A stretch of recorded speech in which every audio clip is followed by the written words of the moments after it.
তাহলে যাও, আমাদের এখানে কোনো কিছু করার নাই। মিলির কথা শুনে বুঝতেই পারে সে এখন অনেক রেগে আছে। এদিকে মিলি ভাবে রাধিকা অনেক জেদি, তাই সে তার বয়ফ্রেন্ডের সাথে গাড়িতে উঠতে চাইতে নেয়।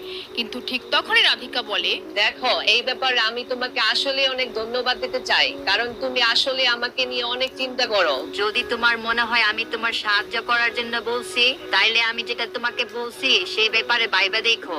এরপর রাধিকাকে কোনো কথা বলার সুযোগ না দিয়ে মিলি তার বয়ফ্রেন্ডের সাথে গাড়ি নিয়ে চলে যায়, আর রাধিকা সেখানে একা দাঁড়িয়ে থাকে। রাধিকা একদম একা হয়ে যায়। এরপর সে বাসের জন্য অপেক্ষা করে এবং কিছুক্ষণ পর সে বাসে করে বাসায় চলে যায়। এভাবে তার কয়েকদিন একাকী কেটে যায় এন্ড সে একদম বোরিং হয়ে যায়। প্রিমিসকে মিস করা শুরু করে। একটা সময় সে কান্নাকাটিও শুরু করে দেয়। হঠাৎ করে সে একদিন প্রিমিসকে কল দেয়। আরে কি খবর সুপারস্টার রাধিকা চৌধুরী, আজকে তোমার সময় হইলো এই গরিবরে মনে করার।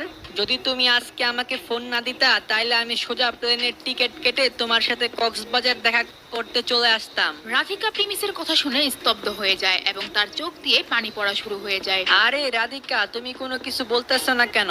কোনো কি সমস্যা হয়েছে নাকি? সবকিছু ঠিক আছে? না, কোনো সমস্যা নাই, কিছু হয় নাই।